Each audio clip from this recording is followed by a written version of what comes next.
Today we're going to work on adjusting the torsion spring of a garage door.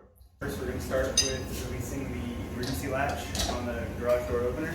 This will relieve the weight from the door on the garage door opener itself. Insert your torsion or your winder bar into the little hole here.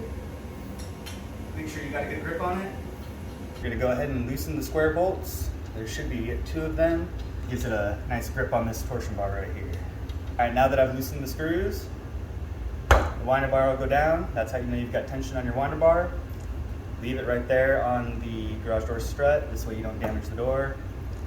Take your next winder bar, set your wrench down on the strut. In this case, the garage door is heavy, so we actually want to add some tension onto the spring. So instead of letting it drop down like this, I'm gonna lift up, insert, rest, pull out. So I'm adding a half turn to this spring. So you can see where these screws were down here before. Now that they're up here, you know that is a half turn. Each pull is a quarter turn of the spring. To tighten it, you don't want to leave your winder bar on the strut, otherwise you won't be able to remove your winder bar once you've tightened your bolts. Pull up a little bit, get all the slack out of your bolts, tighten them down. You don't want to crank them too hard, kind of get a good feeling for it. Feel a nice amount of resistance.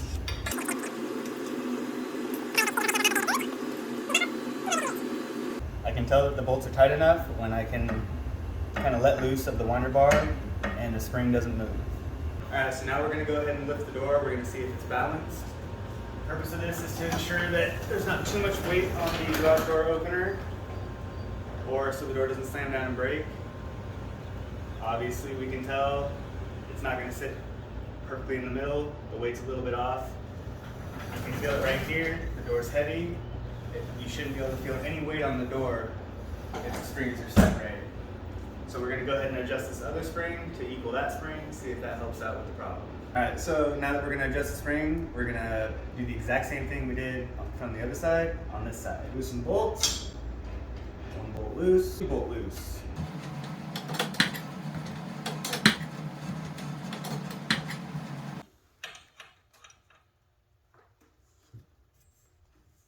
Alright, now that we've adjusted both springs, we're going to go ahead and lift the door up, check the balance again. It does feel a lot better.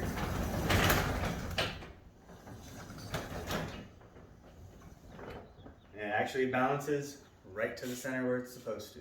Join me over here. Cables have the potential to jump off of the drum. So we'll check this one. This one looks good. Doesn't look like it's going to jump. Over here and check this side. It's got a nice tension on it. It's not going to jump off. I think we're good to go. Alright, now to reattach the garage door opener to the garage door, we're going to go ahead and push the wall button. That'll activate the trolley and bring the trolley right back up to where the garage door attaches to the opener. Now that we've got the garage door attached, we're going to go ahead and run the opener. We want to ensure that with the new weight of the door, with the adjusted springs, it doesn't affect the travel of the garage door opener.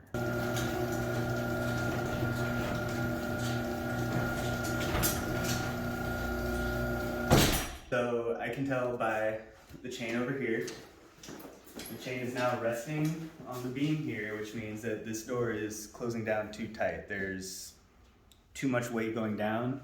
So what we're going to go ahead and do is make some adjustments to the travel limits of the garage door opener. Alright, to adjust the travel limits of a garage door opener, specifically a Liftmaster, you'll come up here, you'll see a yellow button. That's going to be your program button or your learn button for remotes, keypads, and any other accessories.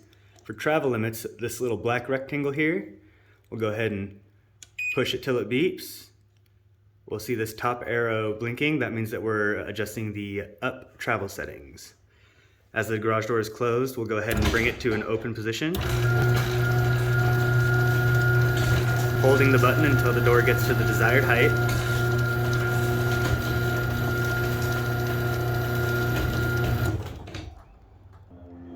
The desired height that you want your garage door to open will be level with the bottom of the header of your garage door. As you can see, this door is set perfectly level to that. So now that that's set, we'll hit this rectangle, one more time. You'll see that blink. Now the bottom arrow is blinking. That means we're programming the down travel limits. So we'll bring the garage door down.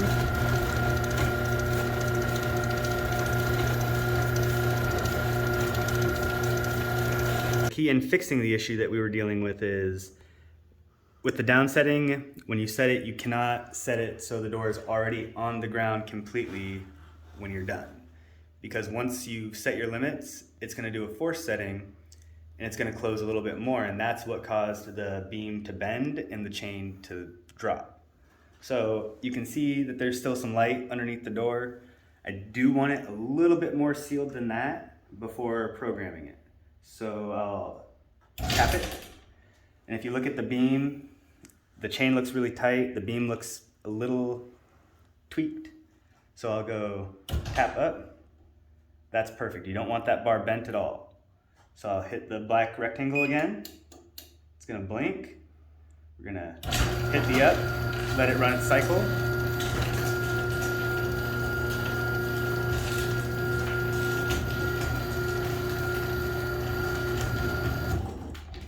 And now the bottom arrow is blinking. We're gonna go ahead and push that for the bottom cycle.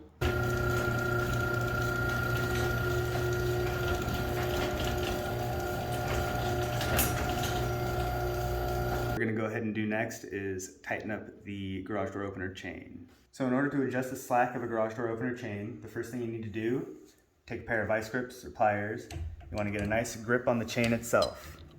What you're doing here is ensuring that the chain does not twist in any other direction than where you want it. So we'll go ahead and loosen this bolt. And what that's gonna allow us to do is tighten the chain. So to tighten the chain, we're gonna come over here, grab this bolt, using a 1/2 inch wrench. Make sure that you're holding on to the chain with your vice grips or pliers, not letting it twist. So you can see now, if you look at the chain, the slack is gone. So I can go ahead, come in here, get that nice and finger tight, bring my vice grips back over, grab the chain, tighten this bad boy back up. Now, we'll give her a run. Nope. All right, now we're gonna go ahead and run the garage door now that we've adjusted the chain.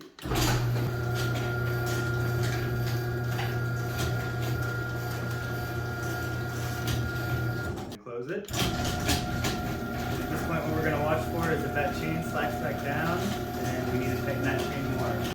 All right, now that we've gone ahead and rebalanced the door by adjusting both torsion springs, and then we've also adjusted the travel limits and the chain on the garage door opener, the last thing we need to do is go through and lube up the hinges, rollers, anything on the garage door that moves should be hit with a silicone spray lubricant or a white lithium grease.